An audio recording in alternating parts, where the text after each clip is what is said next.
Hello and welcome to Talkin Baseball. The divisional series are underway and we had one big comeback, one almost big comeback. We got a lot to talk about. Let's do it. Big dumper. Jordan took a dump on it.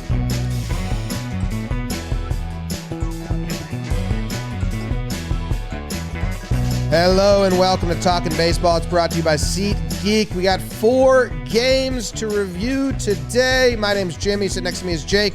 Trevor, coming to you from California, where it is 7:14 in the morning, and you were up till like midnight last night talking ball, Trev. Just a pro of all pros. BBD in the corner. I am returned. I wanted to be here for the wild card series, but at a wedding, and I appreciate you guys allowing me to take a little break and try to get my life in order and all that. So I appreciate that. Thanks, guys. You got a first round bye. Everyone knows that. You were like the Yankees. You and Peter and Mookie Betts were all enjoying your time during the wild card session. Me and Jake had to scrape by. I think I was a little more. It was a little more on the IL, is how I have it in my head. Ooh, it was a bullpen IL. You got rested up before the playoffs. Nothing I heard was about this altitude IL. Yeah, the altitudes. Yeah, the altitudes. Anyway, 4 games yesterday. I was in the office. We were on the live stream with Rosie, and we got some doozies. And I think the game 1 kind of set the tone for game 2. So should we just punch it, Jake? We've got Jake's Burns coming back. Punch it. Oh. We do SeatGeek, John Boy playoffs. John Boy playoffs, every stream, every episode we're doing. SeatGeek is all in with us, and they're giving you guys 10% off tickets to any game. That you don't have to be a first-time user. If you've already used the code JohnBoy, you can use code JohnBoy playoffs. You can use it once, twice, however many games you want to go to. So John Boy playoffs, 10% off at SeatGeek. Jake, let's burn game 1. Opening day for New York Ranger Suarez Igor. Go check out Bandwagon Blue Shirts versus the defending champ Atlanta Braves as Max tries to not get freed by the Phillies. In the first, a little Philly special. Big Dick Nick with the RBI single, and then we're having a Bowman. It is 2-0 Phillies, but you darn know the Braves aren't going down easy. With Travis's solo shot, it's 2-1.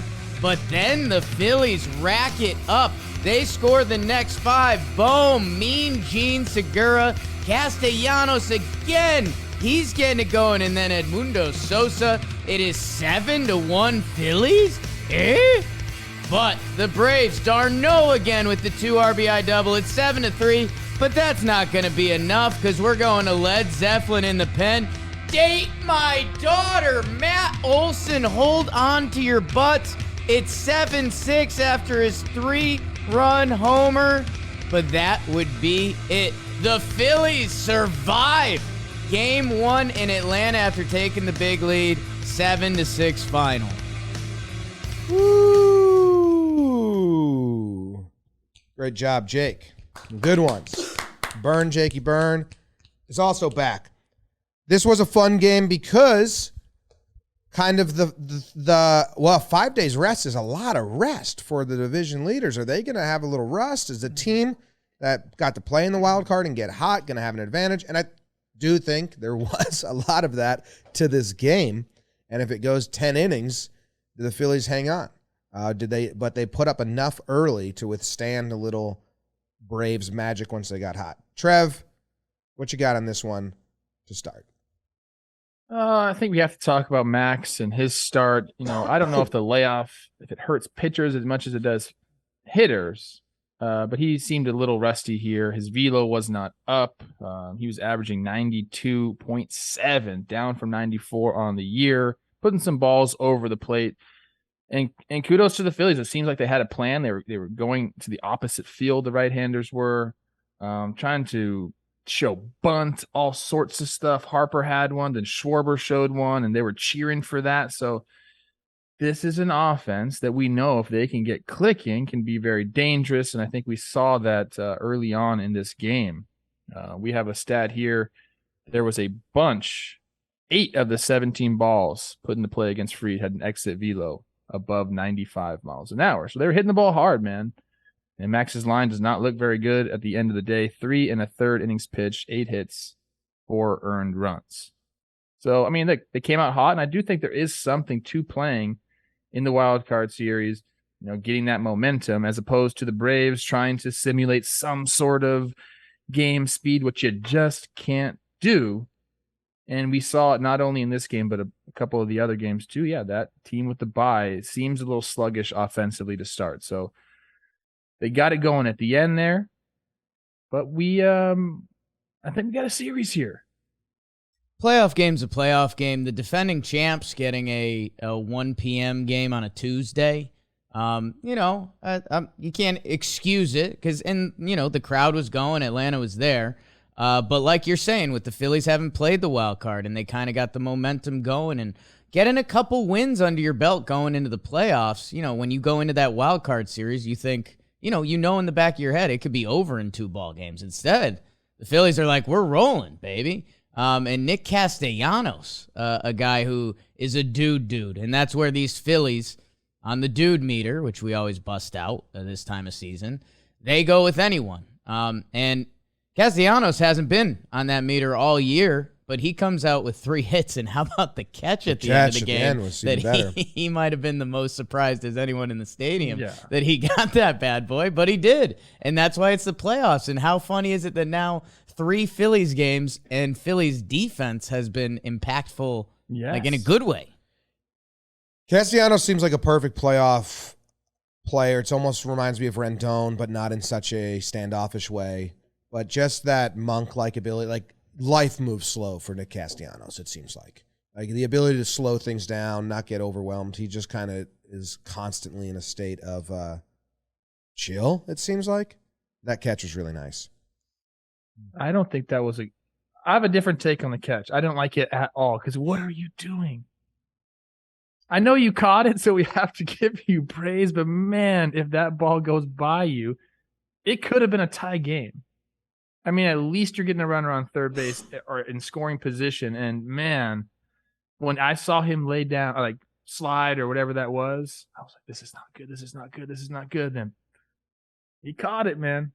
Went all out. It was incredible. Not going to be pretty. We love a good genuine celebration and him kind of turtle shelling on his back like that. What do you think the other players were like, uh-oh? I mean, same thing. You know what? Thank God. 5-game playoff set. You're going for a win there, and now we're talking about the Phillies being in this series and potentially being the fun wild card team that happens in every sport every year. And it's, the other thing that I'm loving, you know that in a playoff series of Schwarber, Hoskins, Realmuto, Harper, Castellanos, a couple guys are going to go, a couple guys aren't, and we'll see what continues. Schwarber hasn't been necessarily going so far this playoffs. Harper and Castellanos are. The other thing that deserves some love, the guys who didn't make the dude chart, I mean, and a guy that maybe he should, Gene Segura, another 2-hit day. And you talk about a guy that might be built for the playoffs, maybe an Eddie Rosario comp, like a guy who is going to give you a show at bat and not going to be overmatched at any point. And when you need a ball in play, he could be your guy. And it's kind of interesting because Led Zeppelin almost gives it up in a big way at the end, and we'd be saying a lot of different stuff, especially if Nick Castellanos doesn't make that catch. The rest of the Phillies bullpen does a job, enough of a job, but Eflin has to be scary at the end. And like you were saying, Jim, with the wild card teams getting going, I think the Braves, they come back and there's some excitement there, and their bullpen does a good job by the end of it. But like I think they're feeling decent outside of Wheeler and Nola sitting waiting for him. But I think the Braves feel okay about this. Yeah, I think it's going to be a series. I don't think they're shocked. But if you're the Phillies, you needed to do this to win a 5-game set. I think you needed to kind of punch right away and take advantage of the rust or whatever it was. If it was the flu that kind of had Max a little down. He says it wasn't. He was very accountable. But, I mean, I know 2 bullpen guys gave up runs for the Phillies, Jake. But the rest, I mean, Sir Anthony, some big outs there. And if the Braves told you they were going to have Max Fried on the bump and you were going to get 3.1 innings of Ranger Suarez, who is like bend that break, Braves would be like, we're winning that game. And they didn't. So I think if I'm a Braves fan, I'm not worried at all. I still like their chances of winning this series. But it just came to being 50-50 to me, where I was leaning maybe like more 80-20 Braves before, or 70-30, because anything can happen in a short series, but it leveled out. It's a big win for the Phils. And to hang on at the end. Because we saw another team coming up not hang on, and how damaging that is to the psyche of the gut punch. I think Topper's going to have to figure out his order of the bullpen or hierarchy of the bullpen, because I love Led Zeppelin. I don't think he's going to be the ninth guy anymore. He's gotten the job done, but kind of in a way that you don't want back there. So Sir Anthony might be there. Hand might be there. I'm not really sure what they're going to do. David Robertson, I didn't know he's off the roster because he suffered a calf strain. Those big old calves went tight on him celebrating. Yeah, that sucks. Yeah, it does suck. But I think they have some guys that can get the job done. The more exposure that bullpen gets, though, the scarier it is for the Phillies. So they need Wheeler and they need Nola to go deep, because if you can pare it down to a couple guys who are hot, then we're like, okay, we can do this. But if you're going to have to cover 4 innings a game with your bullpen, it ain't going to work out in their favor. And especially you don't want to show so much of your hand game 1. Like, the Braves got a good look at 6 relievers. Yes. 1, 2, 3, 4, 5, 6 relievers. So we've seen that. You get more familiar with the guy. You game plan against him. You know, if he's the lefty they're going to bring in for me, or he's the guy that, like, you can kind of like set that mark. And the Braves got a lot. Not to say on the other side, with Fried only going 3.1, the Phillies also got to see a lot of the Braves relievers. So a lot of bunting. Alvarado and Sir Anthony Dominguez, those are the guys that Philly has circled that if we're going to do this, they've got the stuff to do it. They had great years, and they've been going kind of recently. So, Trev, do you like the bunting? Phillies had 6 sacrifice bunts in the regular season. They have 4 already in 2.5 playoff games. There's a couple scenarios I like it in. I don't like Harper doing it. I think who had one before the Sosa at bat? I have to look at that. Yearling? Yeah, I mean, it's a double to a bunt to a sac fly. I mean, John Smoltz was like living his best life that inning. Jesse Chavez was on the mound, and then you got some get him on, get him over, get him in type stuff. So there are certain situations I like it. And I also can you say that again? That's such a good baseball phrase. Get him on, get him over, get him in. Yes. Yeah. I like that. I like that, because you're adding a run. I know it's, there's still some statistics around bunting, whatever, but you're making defenses make plays. And I think what I really like is Schwarbo showing bunt against the shift. Like, all these little things, like, they add up. They might not get the job done, but you're showing it. So now as a third baseman, if you're shifted over, like, you kind of got to like respect it a little more. So now, like, you're affecting the way the other team is going to play. And you know what? The Braves might say, go ahead, like, go be on first base. But you want to tell yourself that. But as a baseball player, you're like, damn, I don't want to just give that up. I know he's looking to do it. So I like it, man. I've always said that. Like, you can toy with different teams by showing bunts and then going against the shift. I mean, there are definitely times for it. I don't like sack bunts just to sack bunt, but I think there are instances where it makes sense. John Smoltz is just watching that inning over and over again, and then putting on Jesse Chavez highlights on I'm not 100%. I'm pretty, there's the right time and place for a sack bunt where it definitely makes sense. I think the playoffs have a lot more of those windows than the regular season. So it's cool that they aren't just out on it because they didn't do it and they had sluggers and boppers. Shout out to Travis D'Arnaud, speaking of boppers. He's now on a cool list of catchers who have hit home runs in the playoffs. And again, there's a lot of qualifiers there, home run as a catcher in postseason history. But the names that are surrounding him are pretty cool. Yogi Berra, Johnny Bench, Veritek, Posada, Lopez, now D'Arnaud. 8 home runs as a catcher in postseason history. Good job, Travis. Good job, Travis. Yeah. Shout out Chase. What else from this game? Nothing. The Braves get the bats going. I mean, I think Acuna had 3 hits. I think the top of the order all really went besides young, thick Austin Riley. And Michael Harris went over 4. It's his first playoff. So, whatever. I think it's important that the Phillies won this game, with the way the pitching Yeah. ended up going for them. You know, they get this game. That's a steal.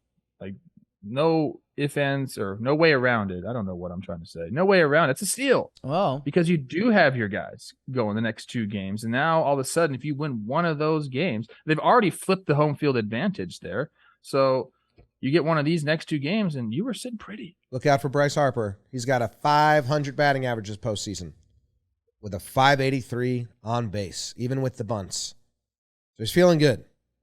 Trev, I've been telling you, and Jim, I'll tell you, been excited to get the bump-a-ba of this postseason. And with them taking game 1 with Ranger Suarez, you now have Nola and Wheeler waiting for them. Like, the Phillies can really turn the screws on. I know I love this Braves team. A lot of people remember I did my Christmas Day bet that the Braves will win. It's just kind of random, probably a little high, emotional. The Phillies, now, I mean, Zach Wheeler can go tomorrow and put zeros on the board for 7-8 innings. Like, let's see. And you said Harper's hot. Like, they've got a lot of stuff going on. Kyle Wright, your 1998 Cy Young winner this year. Let's see him in a big playoff moment with kind of more stakes on his shoulders coming up. And a couple fun things going on here. Like, the Phillies have been matched up good with these Braves for the last couple years now. Good stat.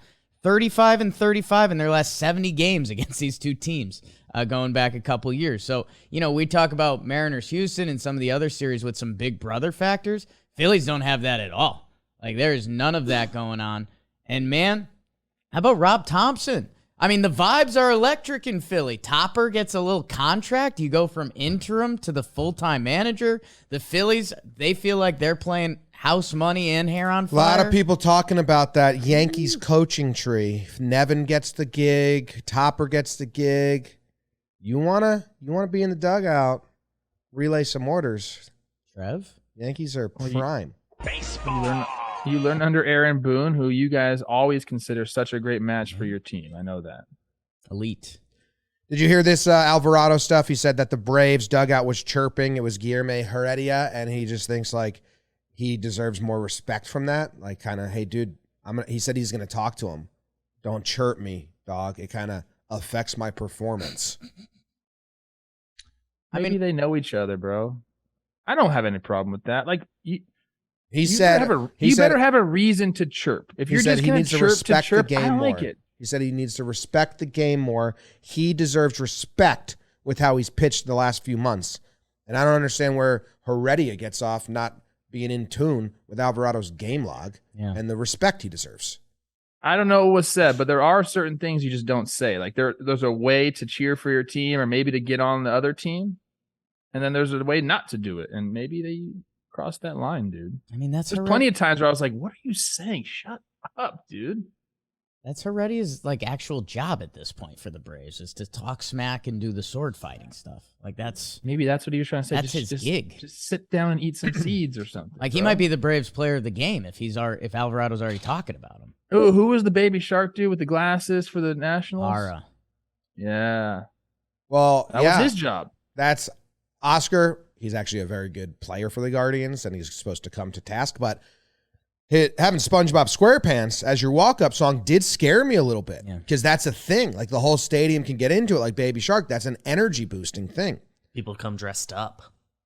Yeah. The guy's name is Dylan, I think.